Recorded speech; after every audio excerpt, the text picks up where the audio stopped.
Je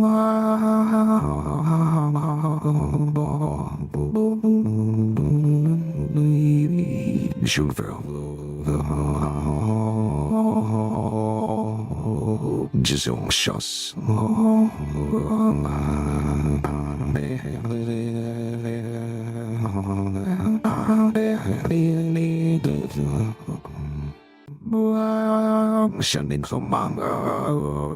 Il y a des gens qui n'aiment point les chasseurs.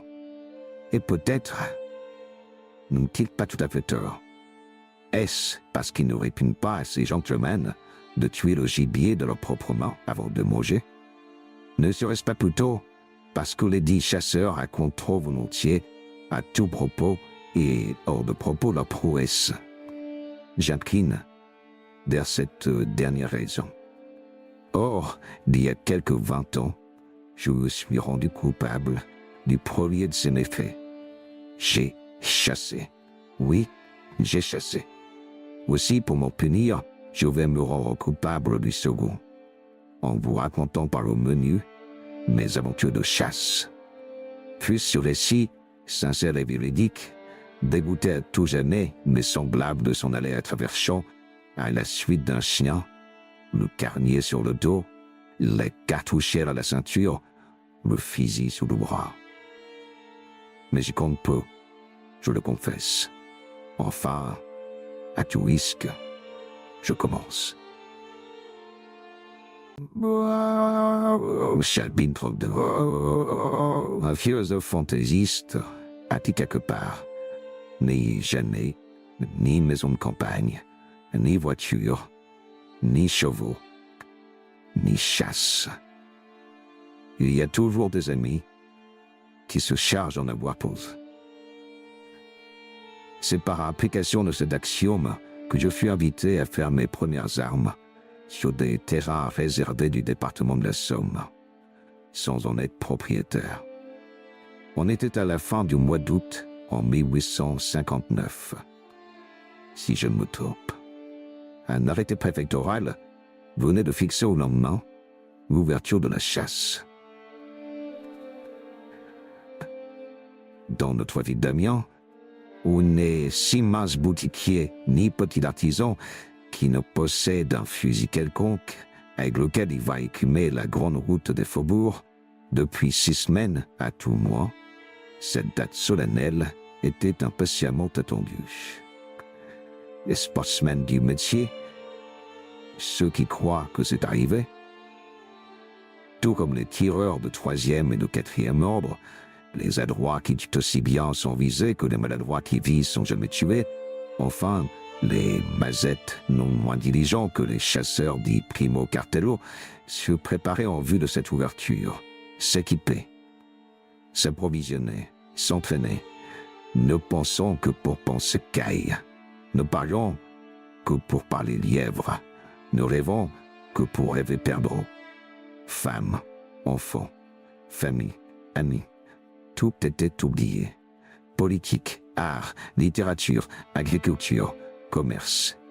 Tout s'effaçait devant les préoccupations de ce grand jour, dans lesquelles allaient s'illustrer les fanatiques de ce que l'immortel Joseph Prudhomme a cru pouvoir appeler un divertissement barbare.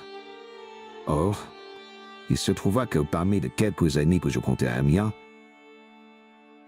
il y en avait un, chasseur déterminé mais charmant garçon, quoique fonctionnaire.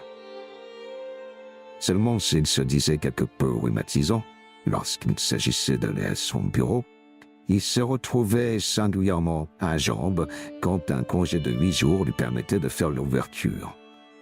Cet ami se nommait Bretigno. Quelques jours avant la grande date, Bretigno vint me trouver, moi qui me pensais à mal. « Vous m'avez jamais chassé, me dit-il avec ce ton de supériorité qui comprend 2 parties de bienveillance contre 8 de dédain. »« Jamais, Bretigno, répondis-je, et je n'ai point à penser de... »« Eh bien, venez donc faire l'ouverture avec moi, répondit Bretigno. Nous avons sur la commune d'Érissart 200 hectares réservés au gibier pullule. J'ai le droit d'amener un invité, donc je vous invite et je vous emmène. C'est que, dis-je en hésitant, vous n'avez pas de fusil ? Non, Bretigno, il n'en est jamais eu. Qu'à Saint-Tienne, je vous en prêterai un. Un fusil à baguette, il est vrai, mais qui vous boule tout de même un lièvre à 80 pas. À la condition d'atteindre, fait piquage. Naturellement, ce sera assez bon pour vous. Trop bon, Bretigno. Par exemple, vous n'aurez pas de chien. Oh, inutile, du moment qu'il y en a un à mon fusil, cela ferait double emploi. L'ami Bretigno me regarda d'un air moitié raisin, moitié figue. Il n'aime pas cet homme que l'on plaisante ainsi de choses de chasse. C'est sacré, cela. Cependant, son sourcil se défonça. Eh bien, viendrez-vous, demanda-t-il. Si vous dites né, répondit son enthousiasme. Mais oui, il faut avoir vu cela au moins une fois dans sa vie. Nous partirons samedi soir, je compte sur vous. Et voilà comment je fus engagé dans cette aventure, dont le funeste souvenir me poursuit encore. J'avoue, cependant, que les préparatifs ne furent point pour m'inquiéter. Je n'en perdis pas une heure de sommeil. Et pourtant, s'il faut tout dire, le démon de curiosité me piquait un peu. Était-ce donc si intéressant une ouverture? En tout cas, je me promettais, sinon d'agir, du moins d'observer en curieux les chasseurs autant que de chasse. Si je consentais à m'embarrasser d'une arme, c'était pour ne pas faire trop triste figure au milieu de ces némrodes dont l'ami Bretigno m'invitait à piver au fait. Je dois dire toutefois que si Bretigno me prêtait un fusil, une poire à poudre, un sac à plomb, il n'avait pas été question de carnier. Je dis donc faire en plaid de cet ustensile dont la plupart des chasseurs pourraient si bien se passer. J'en cherchais un d'occasion. Inutile. Il y avait os sur les carniers. Tout était enlevé. Il me fallut en acheter un neuf, mais à la condition expresse qu'on me le reprendrait. À 50% de perte. Ce n'étonnait pas.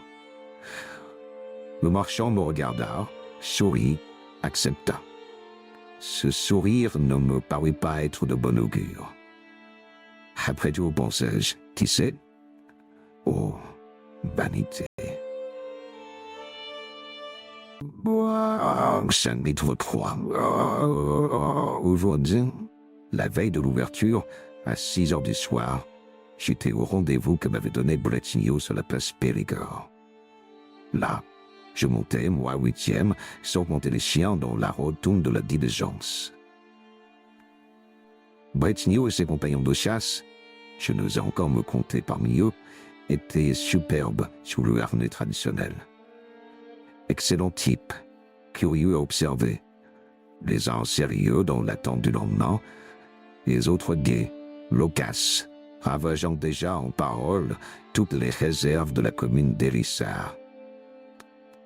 Il y avait là une demi-douzaine des plus distingués fusils de la capitale picarde. Je les connaissais à peine. Aussi, l'ami Bretigno dut-il me présenter dans les formes. Ce fut d'abord un Maximo, un grand sec, le plus doux des hommes dans les conditions ordinaires de la vie, mais féroce dès qu'il avait un fusil sous le bras. Un de ces chasseurs dont on dit qu'il tuerait un de leurs compagnons plutôt que de revenir bredouille. Lui, Maximo ne parlait pas. Il s'absorbait dans ses hautes pensées. Près de cet important personnage se trouvait Duvauchel. Quel contraste! Duvauchel, gros, court, entre 55 et 60 ans, sourd à ne pas entendre la détonation de son arme, mais qui n'en réclamait que plus rageusement tous les coups douteux. Aussi, lui avait-on fait tirer plus d'une fois un lièvre déjà mort avec un fusil non chargé. Une de ces mystifications de chasseurs qui égayent pendant 6 mois la conversation des cercles ou des tables d'hôtes. Je dus subir aussi la vigoureuse poignée de main de Matsifa, grand conteur d'espoir synergétique. Il ne parlait jamais d'autre chose, et quelle interjection, quelle onomatopée, le cri du perdreau, la boyée du chien, la détonation des fusils, bon, 3 bons pour un fusil à 2 coups. Puis, quel geste, la main qui prend un mouvement de body pour imiter des zigzags de gibier, les jambes qui se replient, le dos qui s'arrondit pour mieux assurer le coup. le bras gauche qui se tend pendant que le bras droit revient à la poitrine pour indiquer l'épaulement de l'arme. On tombait-il de ces bêtes de poils et de plumes, queue de lièvre retirée ou déboulée. Il n'en manquait pas un. Je faillis même être tué dans mon coin pour un de ces gestes. Mais ce qu'il fallait entendre, c'était Matifat causant avec son ami Poncloué, les doigts de la main. Ce qui ne les empêchait pas de s'accabler de procès pour peu que l'un mit le pied sur les réserves de l'autre. Ce que j'ai tué de lièvre l'an passé, disait Matifat pendant que la cahoteuse voiture rôdait vers Hérissard. Oui, ce que j'ai tué ne saurait se chiffrer. Tiens, c'est comme moi, pensais-je. Et moi, Matifat, répondit Poncloué, te rappelles-tu la dernière fois que nous sommes allés chasser sur Argeuve? Hein, c'est perdreau. Il y aura encore le premier qui a eu la chance de passer à travers ma charge de plomb. Et moi, le second dont les plumes ont si bien volé qu'il ne devait plus rester que la peau sur les os. Et celui que mon chien n'a jamais pu retrouver dans le sillon où il était tombé, pour sûr. Et celui que j'ai eu l'aplomb de tirer à plus de 100 pas, bien certain de l'avoir touché pourtant. Et cet autre que de mes 2 coups, bon, je roulais dans la luzerne, mais dont mon chien n'a malheureusement fait qu'une bouchée. Et cette compagnie qui s'est levée, juste au moment où je rechargeais mon fusil. Oh, bravo. Ah, quelle chasse, mes amis, quelle chasse. Oh. En comptant à part moi, je m'étais bien aperçu que de tous les perdreaux de Poncloué et de Matifat, il n'en était pas rentré un seul dans leur carnier. Mais je n'osais rien dire parce que je suis naturellement timide avec des gens qui en savent plus que moi. Et cependant, puisqu'il ne s'agissait que de manquer le gibier, j'en aurais, par Dieu, bien fait autant. Quant aux autres chasseurs, j'ai oublié leur nom. Mais si je me trompe, l'un d'eux était connu sous le sobriquet de Baccarat. Parce qu'en chasse, il tirait toujours et n'abattait jamais. En vérité, qui sait si je n'allais pas mériter ce surnom. Allons donc, l'ambition me gagnait, j'avais hâte d'être au lendemain. Mais quelle nuit dans cette auberge d'Hérissard. Une seule chambre pour 8. Des grabats où l'on aurait pu se livrer à une chasse plus fructueuse que sur les terrains réservés de la commune. D'odieux parasites, fraternellement partagés avec des chiens, couchés près des lits et qui se grattaient à faire trembler le plancher. Et moi qui avais naïvement demandé à notre hôtesse, vieille picarde à tignasse rebelle, s'il n'y avait pas de pouce dans son dortoir. « Oh non !» m'avait-elle répondu. Et punaise des mangerets. Là-dessus, je m'étais décidé à dormir, tout habillé, sur une chaise bancale qui geignait à chaque mouvement. Aussi me sentais-je moulu quand se fit le jour. Naturellement, je fus le premier levé. Bretillon, Matifat, Poncloué, Duvauchel et leurs compagnons ronflaient encore. J'avais hâte d'être en plaine, comme ces chasseurs inexpérimentés qui veulent partir dès l'aube, même avant d'avoir mangé. Mais les maîtres de l'art que j'ai réveillés respectueusement l'un après l'autre calmèrent en bougonnant mes impatiences de néophyte. Ils savaient, les malins, qu'au jour naissant, le perdreau dont les ailes sont encore humides de rosée est très difficile à approcher et que s'il s'envole, il ne se décide pas volontiers à se remettre dans les couverts. Il fallut donc attendre que toutes les larmes de l'aurore eussent été bues par le soleil. Enfin, après un déjeuner sommaire suivi de l'inévitable coup du matin, on quitta l'auberge en se grattant aux jointures. Puis on se dirigea vers la plaine, où commençaient les terrains réservés. Au moment où nous atteignions cette lisière, Bretillon me tirant à part me dit « Tenez bien votre fusil, obliquement, le canon dirigé vers la terre et tâchez de ne tuer personne. » Je ferai de mon mieux, répondit sans vouloir m'engager, mais à charge de revanche, n'est-ce pas? Bretillon haussa dédaigneusement les épaules, et nous voilà en chasse libre, chacun à sa fantaisie. C'est un assez vilain pays, cet Hérissard, dont la parfaite nudité ne justifie pas le nom. Mais il paraît que ce n'est pas aussi giboyeux que Mons ou Vaudrey. Les forts étaient bien fournis, qu'il y avait du lièvre, disait Matifat, et qu'on avait vu s'y flatterer plus que de 12 à la douzaine, ajoutait Poncloué. Avec la perspective de si beaucoup à faire, tous ces braves gens étaient de bonne humeur. On allait donc.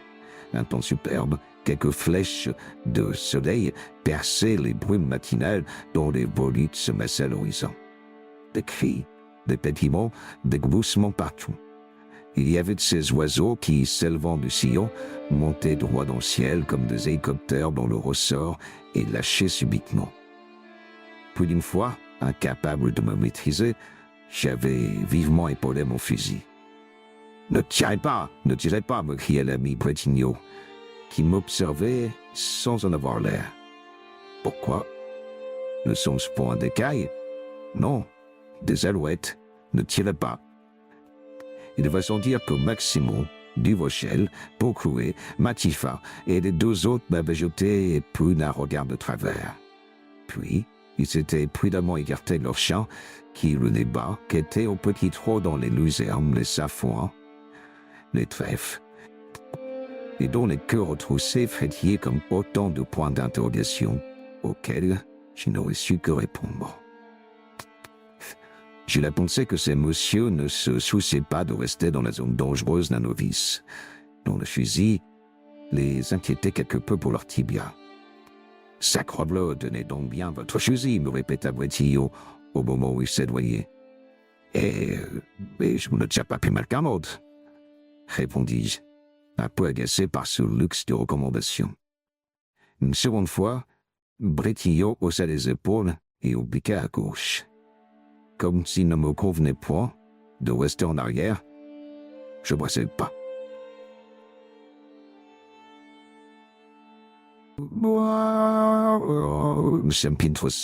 J'avais rejoint mes compagnons, mais afin de ne plus les alarmer, je portais mon fusil sur l'épaule, la crosse en l'air. Qu'ils étaient superbes à voir, ces chasseurs de profession, dans leur tenue de chasse. Veste blanche, ample pantalon de velours à côtes, larges souliers clos dont la semelle débordait l'empeigne, jambières de toile recouvrant le bas de laine, préférable au bat-heel ou de coton qui ne tarde pas à produire des écorchures, ainsi que je m'en aperçus bientôt. J'étais loin d'être aussi beau sous mon harnais d'occasion, mais on peut exiger d'un débutant qu'il possède la garde-robe d'un vieux comédien. Par exemple, en fait de gibier, je ne voyais rien. Cependant que sur cette réserve il y eut en quantité de cailles, des perdreaux, des rails de genêt, puis de ces lièvres de janvier que mes compagnons appelaient des trois quarts, et dont ils avaient la bouche pleine, puis des levreaux, puis des hases. Il fallait le croire, puisqu'il l'affirmait. Et même, m'avait dit l'ami Bretigno, éviter de tirer des hases pleines, c'est indigne d'un chasseur. Pleine ou vide, du diable, si je m'en serais aperçu.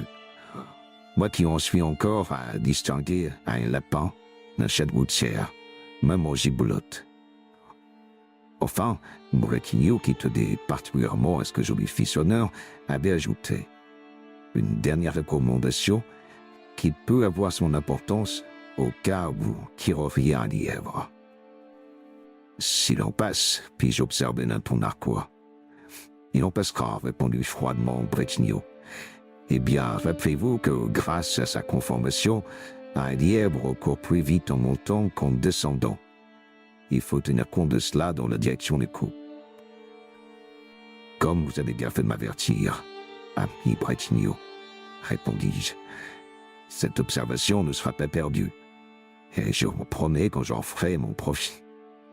Et dans le fond, je pensais que, même en descendant, il était probable que le lièvre courrait encore trop vite pour que nous plomb meurtrier tout l'arrêter en route. On chasse, cria alors Maximo. Nous ne sommes pas ici pour élever des débutants en petits pots. Terribles hommes. Mais je n'osais rien répondre. Devant nos pas, à perte de vue, sur la droite et sur la gauche, s'étendaient larges plaines. Les chiens avaient pris de l'avance. Leurs maîtres s'étaient dispersés. Je faisais tout l'effort possible pour ne point les perdre au-dessus. En effet, l'idée me tracassait. C'était que mes compagnons, naturellement farceurs, n'eussent l'envie de me jouer quelques tours qu'autorisait mon inexpérience. Je me souvenais involontairement de cette plaisante historie d'un novice, auquel ses amis firent tirer un lapin de carton, qui, assis sur son derrière dans un fourré, battait ironiquement du tambour. Moi, je serais mort de honte après une telle mystification. Cependant, voyageais un peu d'aventure, au travers des étoiles, en suivant les chiens, de manière à atteindre un rideau qui se profilait à 3 ou 4 kilomètres, et dont la crête était bordée de petits arbres. Quoi que je fisse, tous ces marcheurs, habitués au sol difficile des marécages et des terres labourées, allaient encore plus vite que moi, si bien que je ne tardais pas à être distant. Bretillot lui-même, qui avait d'abord ralenti son pas pour ne point m'abandonner à mon triste sort, s'était remis en vitesse, voulant avoir sa part des premiers coups de fusil. Je ne t'en veux pas, ami Bretillot. Ton instinct, plus fort que ton amitié, t'entraînerait irrésistiblement. Et bientôt de mes compagnons, je ne vis plus que les têtes, comme autant d'as de pique qui se détachaient au-dessus des buissons. Quoi qu'il en soit, 2 heures après avoir quitté l'auberge d'Hérissart, je n'avais pas encore entendu une seule détonation. Non, pas une seule. Que de mauvaise humeur, que de récriminations, que de mauvais mots. Cela promettait, si au retour, les carniers étaient aussi plats qu'au départ. Eh bien, le croira-t-on? C'est à moi qu'échoue la chance de tirer le premier coup. Dans quelles circonstances? J'aurais la honte de le dire. L'avouerai-je. Mon fusil n'était pas encore chargé. Après voyance de novice? Non. Question d'amour-propre. Comme je craignais de me montrer très maladroit dans cette opération, j'avais voulu attendre d'être seul pour opérer. Donc, en l'absence de témoin, j'ouvris ma poire à poudre, je versai dans le canon de gauche une charge qui fut maintenue par une simple bourre de papier. Puis par-dessus, j'introduisis une bonne mesure de plomb. Plus que moi. Qui sait, un plomb de plus, peut-être ne revient-on pas à bredouille. Ensuite, je bourrais à crever ma culasse. Et enfin, ô imprudence, je coiffais de cette capsule la cheminée du canon que je venais de charger. Cela fait, même opération pour le canon de droite. Mais, pendant que je bourrais, quelle détonation! Le coup de barre. Toute la première charge me rase la figure. J'avais oublié de rabattre sur la capsule le chien du canon de gauche, et une secousse avait suffi à le faire retomber. Avis aux novices, j'aurais pu signaler l'ouverture de la chasse dans le département de la Somme par un accident déplorable. Quel fait divers pour les journaux de la localité. Et pourtant, si au moment où ce coup partait par inadvertance, si, oui, l'idée m'en vint, si dans la direction de la charge, il était passé un gilet quelconque, je l'aurais sans doute abattu. C'était peut-être une chance que je ne retrouverais pas. Ah, arrêté, il discutait sur ce qu'il convenait de faire pour conjurer la mauvaise fortune. J'arrivai près d'eux après avoir rechargé mon fusil, avec grande précaution cette fois. Ce fut Maximon qui m'adressa la parole, mais d'un ton hautain, comme il convenait à un maître. « Vous avez tiré ?» me dit-il. « Oui, c'est-à-dire, oui, j'ai tiré. Un cadran ? Un cadran. » Pour rien au monde, je n'aurais avoué ma maladresse devant ce théopage. « Et où est-il, ce perdreau ?» demanda Maximon, en touchant mon carnet vide du bout de son fusil. « Perdu, » répondis-je effrontément. « Que voulez-vous? Je n'avais pas de chien. Ah, si j'avais eu un chien. » Allons, allons. Avec un tel aplomb, on ne peut manquer de devenir un vrai chasseur. Soudain, l'interrogatoire que je subissais fut brusquement interrompu. Le chien de Boucoué venait de faire partir une caille, à moins de 10 pas. Involontairement, par instinct, si l'on veut, je mis en joue. Et bon, comme disait Matsifa. Quel gifle je reçus pour avoir mal épaulé. Une de ces gifles, il est vrai, dont on ne peut demander raison à personne. Mais mon coup de fusil avait été instantanément suivi d'un autre. celui de Pont-Cloué. La caille tomba, criblée, et Houchard le rapporta à son maître, Tiden, dans son carnier. On ne me fit même pas l'honnêteté de penser que j'avais pu être pour quelque chose dans ce massacre. Mais je ne dis rien. Je n'osais rien dire. On sait que je suis naturellement timide avec des gens qui en savent plus que moi. Ma foi, ce premier succès avait mis en appétit tous ces enragés destructeurs de gibier. Pensez donc, après 3 heures de chasse, une caille pour 7 chasseurs. Non, il n'était pas possible que sur ce riche terrain d'Elisa, il n'y en eût pas au moins une autre, et s'il parvenait à la tuer, cela ferait presque un tiers de caille par combattant. Le rideau franchi, on se retrouva sur le déplorable sol de terre labourée. Pour ma part, ces sillons qui obligent à faire des enjambées fatigantes, ces morceaux de glèbe entre lesquels le pied tourne, ne me vont guère, et je préfère de beaucoup l'asphalte des boulevards. Notre bande avec sa meute alla 2 heures assis, sans rien voir. Les sourcils se fronçaient déjà.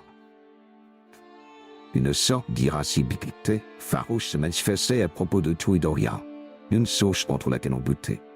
Un chien qui en coupait un autre. Bref, des indices non équivoques d'une mauvaise humeur générale. Enfin, un vol de perdreaux se dessine à 40 pas. Au-dessus d'un champ de betteraves, je n'oserais affirmer que cela put s'appeler une compagnie ou c'était une compagnie réduite au minimum de l'effectif. En effet, elle ne se composait que de 2 perdreaux.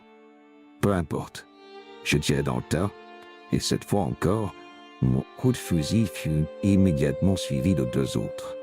Pont-Cloué et Batifa avaient enfin fait simultanément parler la poudre. Un de ces pauvres volatils tomba. L'autre s'envola de plus belle et alla se remettre à 1 kilomètre de là, derrière une forte ondulation du terrain. Ah, déplorable perdreau, de quelle dispute tu as été la cause, quelle discussion entre Batifa et Pont-Cloué. Chacun se prétendait l'auteur du meurtre. Aussi, quels aigres répartis, quels sous-entendus blessants, quelles allusions regrettables, et des qualificatifs. Accapareur, il y en a que pour lui. Au diable, les gens qui ne sont pas honteux. C'était la dernière fois que l'on chasserait ensemble. Et autre aménité d'un genre plus picard que ma plume se refuse à écrire. La vérité est que les 2 coups de ces messieurs étaient partis en même temps. Il y en avait bien eu un 3e qui avait précédé les 2 autres. Mais cela n'était même pas discutable. Est-ce qu'il était admissible que ce perdreau lui était démonté par moi? Je suis donc un écolier. Aussi, dans la querelle de Pont-Cloué et de Batifa, je ne crus pas devoir intervenir, même avec la généreuse pensée de les mettre d'accord. Et si je ne les craignais pas, c'est que je suis naturellement timide. Vous connaissez le reste de la phrase.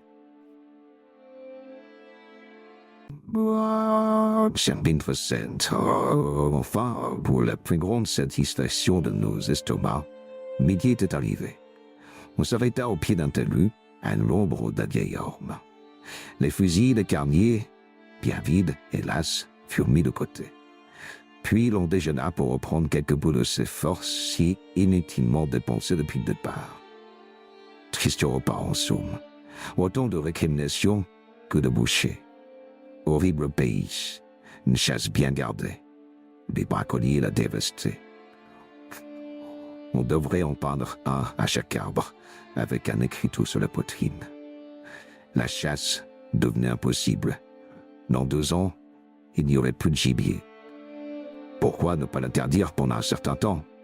Oui, non, enfin toute la litanie des chasseurs qui n'ont rien tué depuis l'aube. Puis la dispute recommença entre Pont-Cloué et Batifa, à propos du perdreau mitoyen en contestation. Les autres s'en mêlèrent. Je crus on allait en venir au mât. Enfin, 1 heure après, tous se remirent en marche, bien lestés et bien humectés comme l'on dit ici.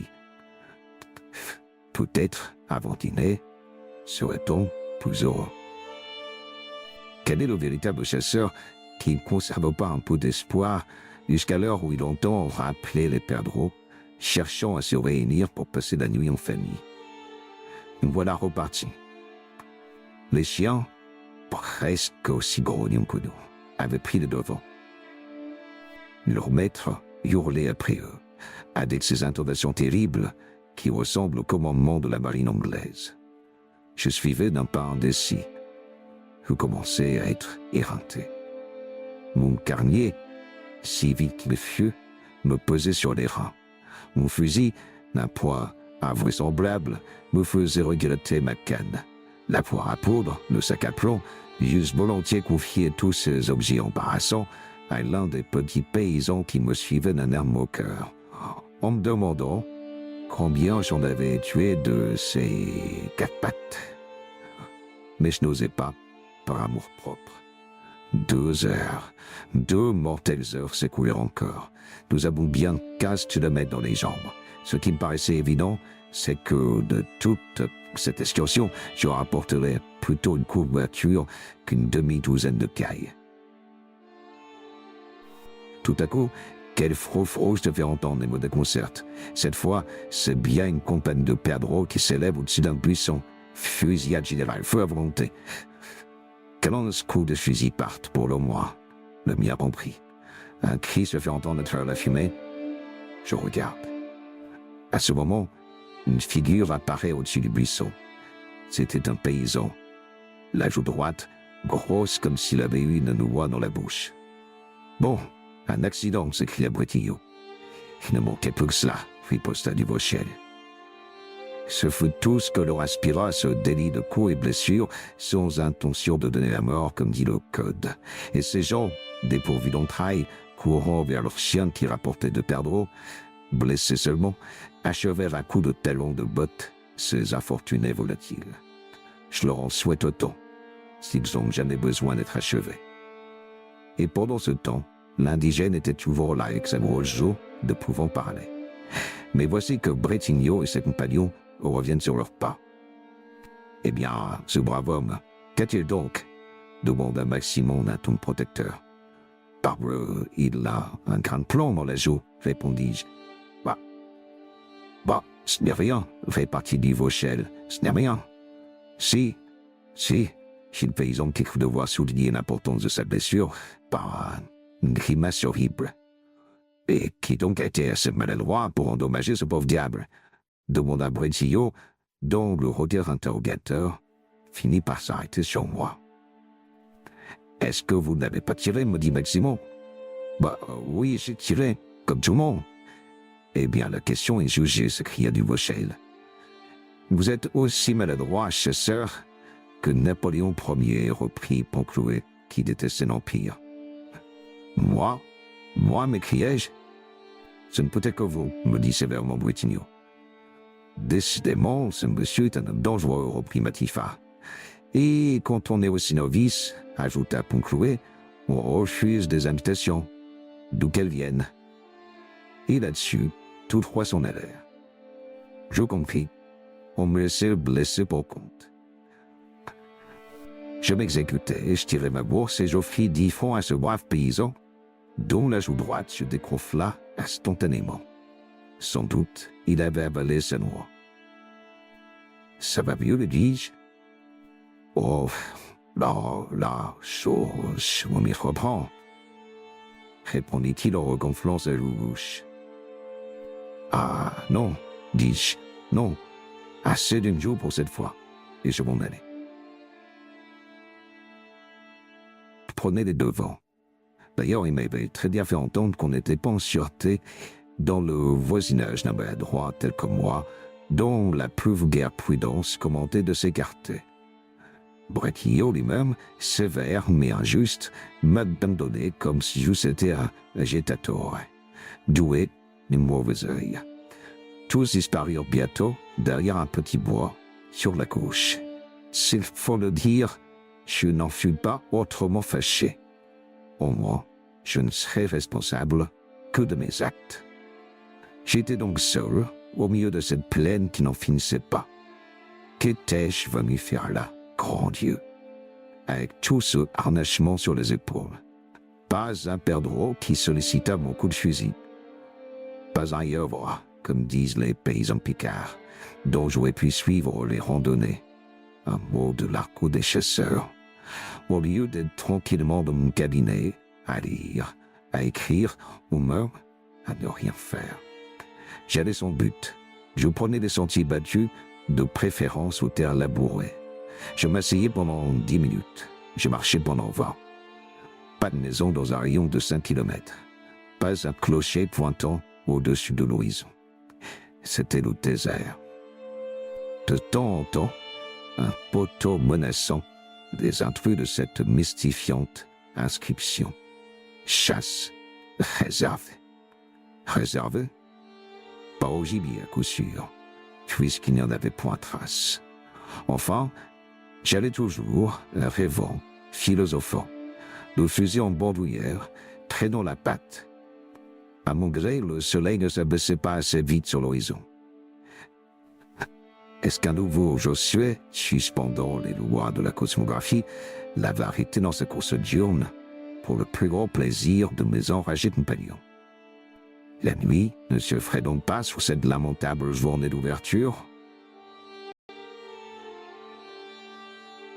Monsieur Binson-Neuf, désolé, mais d'un tout. Même au terrain de chasse réservé, un bois m'apparut qui barrait la plaine. Encore 1 kilomètre, et je l'aurais atteint. Je continuai donc à marcher sans presser pas. Le kilomètre fut franchi, et j'arrivai à la lisière du bois. Au loin, bien au loin, des détonations éclataient, comme le bouquet d'un feu d'artifice au 14 juillet. On massacre-t-il, pensais-je. Bien certainement. Ils n'en laisseront pas pour l'année prochaine. Et alors, ce que c'est que de nous? L'idée me vend que je serais peut-être plus heureux sous bois qu'en plaine.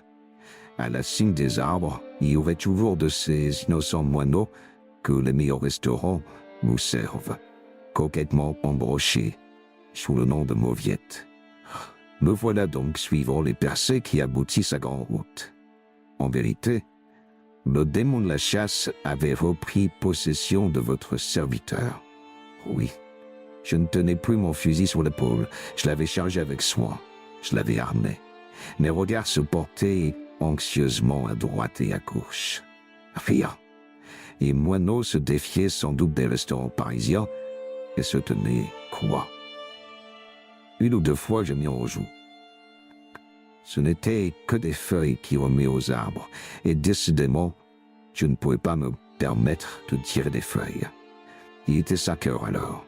Je savais que dans 40 minutes, je serais de retour à l'auberge où nous devions dîner avant de reprendre la voiture qui, bêtes et gens, vivants et morts, devait tous nous ramener à Amiens.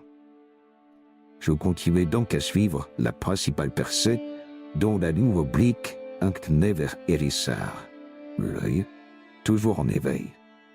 Soudain, je m'arrêtai. Le cœur me battit un peu plus vite. Sous un buisson à 50 pas, entre les ronces et les broussailles, il y avait certainement quelque chose.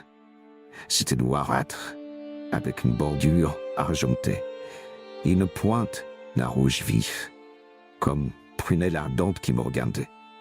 À coup sûr, un gibier de poil ou de plume, je n'aurais pu dire lequel, s'était remisé en cet endroit. J'hésitais entre un lièvre, un 3/4 à tout le moins, et une poule faisane. Et pourquoi pas, voilà qui me rehausserait singulièrement dans l'esprit de mes compagnons, si je revenais le carnier gonflé, la faisant. Je m'approchais donc prudemment, le fusil prêt à être épaulé. Je retenais mon souffle. J'étais ému, oui, ému, comme Duvauchel, Maximum et Brétignon réunis. Enfin, lorsque je fus à bonne portée, 20 pas environ, les genoux à terre afin de mieux assurer le coup, l'œil droit bien ouvert, l'œil gauche bien fermé, le poing de mire bien placé sur l'encoche, j'ajustai, je fis feu. Touchez, m'écriai-je, hors de moi, et cette fois, on ne me contestera pas mon coup. En effet, de mes yeux, oui, j'avais vu voler des plumes. ou plutôt des poils. Faute de chien, je courus vers le buisson. Je me précipitai sur le gibier immobile, qui ne donnait plus signe de vie. Je le ramassai. C'était un chapeau de gendarme, tout bordé d'argent, avec une cocarde. L'ongle rouge semblait me regarder comme un œil. Heureusement, il n'était pas sur la tête de son propriétaire, à un instant où je l'avais tiré.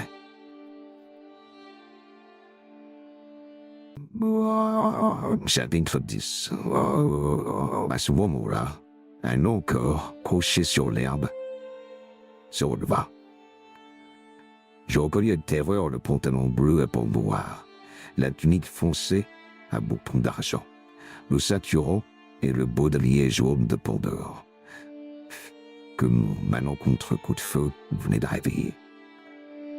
Que je tirais maintenant les chapeaux de gendarme, me dit avec cet accent qui distingue l'institution. Gendarme, je vous assure, répondis-je en balbutiant, et même que vous l'avez touché en pleine cocarde. Gendarme, j'ai cru que c'était un lièvre, une illusion. D'ailleurs, j'offre de payer. Vraiment, que c'est très cher un chapeau de gendarme, surtout si l'on tire son carnet. Je devins pâle. Tout mon sang me refluait au cœur. C'était là le point délicat. Que vous avez un permis, me demanda Pandore. Un permis? Oui, un permis. Vous savez bien ce qu'est un permis. Eh bien, non, je n'avais pas de permis. Pour un seul jour de chasse, j'ai cru pouvoir me dispenser d'en prendre. Mais je crus aussi devoir affirmer ce qu'on affirme toujours en pareille occurrence. C'est que j'avais oublié mon permis. Un sourire d'incrédulité supérieur et distingué s'ébaucha sur la figure du représentant de la loi. Que je suis obligé de verbaliser, me dit-il du ton radouci d'un homme qui entrevoit une prime. Pourquoi? De dommages Blanvilles permis mon brave gendarme, et... Oui, je sais, répondit Pandore, mais que je suis obligé de verbaliser. Eh bien, verbaliser, puisque vous êtes insensible à la prière d'un débutant. Un gendarme qui se fait son signe ne se fait plus un gendarme. Celui-ci tire de sa poche un calepin enveloppé dans un parchemin jaunâtre. Que vous vous nommez? Me demanda-t-il. Voilà. Je n'étais pas sans savoir qu'il est d'usage en ces graves conjonctures de donner l'autorité, le nom d'un ami. Si même à cette époque j'ai eu l'honneur d'être membre de l'Académie d'Amiens, peut-être ne sais-je pas hésiter à livrer le nom de l'un de mes collègues, mais je me contentais de rendre celui d'un de mes vieux camarades de Paris, un pianiste de grand talent. Le brave garçon, en ce moment sans doute tout entier à l'exercice du quatrième doigt, ne pouvait se douter qu'on en verbalisait contre lui à propos d'un délit de chasse. Pandore prit soigneusement le nom de cette victime, sa profession, son âge, son adresse, puis me pria poliment de lui confier mon fusil, ce que je m'empressais de faire. C'était autant de moi à porter. Je lui demandais même de m'en prendre le carnier, le sac à plomb et la poire à poudre dans l'ensemble de la confiscation. Mais il s'y refusa avec un désintéressement que je regrettais. Restait la question du chapeau. Elle fut réglée incontinent au prix d'une pièce d'or, à la satisfaction des deux parties contractantes. C'est fâcheux, dis-je. Ce chapeau était bien sardé. Un chapeau presque neuf, répondit Pandore. Que je l'avais acheté il y a 6 ans d'un brigadier qui prenait sa retraite. Et après l'avoir remis sur sa tête d'un geste réglementaire, le majestueux gendarme, se balançant sur la roche, s'en alla de son côté, moi du mien. 1 heure après, j'avais atteint l'auberge, dissimulant de mon mieux la disparition du fusil confisqué, et ne sauf les mots de ma mésaventure. Disons que mes compagnons rapportaient de leur expédition une caille et 2 pèlerins possèdes. Quant à Pouclouet et Matifa, ils étaient brouillés à mort depuis leur dispute, et des coups de poing avaient été échangés entre Maximon et Nouveau-Chel à propos d'un lièvre qui courait encore.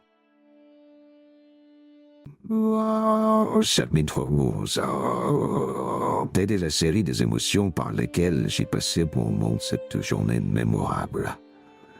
J'avais peut-être tué une caille, peut-être tué un perdreau, peut-être blessé un paysan, mais très certainement, j'avais criblé un chapeau de gendarme. Par son permis, un procès-verbal avait été dressé contre moi, sous le nom d'un autre. J'avais trompé l'autorité. Que peut-il arriver de plus à un apprenti chasseur pour son début dans la carrière des Anderson et des Pertuisset? Il va sans dire que mon ami de pianiste dut être fort désagréablement surpris quand il reçut une assignation à comparaître devant le tribunal correctionnel de Doullens. J'ai su depuis qu'il ne lui avait pas été possible de prouver un alibi. En conséquence, il avait été condamné à 16 francs d'amende, plus les frais, se montant à pareille somme. Je me hâte d'ajouter que quelque temps après, il reçut par la poste, sous la rubrique restitution, un mandat de 32 francs qui l'indemnisait de ses débours. Il n'a jamais su de qui cela venait, mais la tâche correctionnelle ne l'a pas moins marqué au front et il a un casier judiciaire. Chapitre 12. Il n'aime pas les chasseurs, ainsi que je l'ai dit au début. Surtout parce qu'ils racontent leurs aventures de chasse. Or, je viens de raconter les miennes. Veuillez me pardonner. Cela ne m'arrivera plus. Cette expédition aura été à la fois la première et la dernière de l'auteur. Mais il en a conservé un souvenir qui ressemble à de la rancune. Aussi, toutes les fois qu'il rencontre un chasseur, suivant son chien, de fusil sous bras, jamais il ne manque de me souhaiter bonne chasse. On dit que ça porte malchance.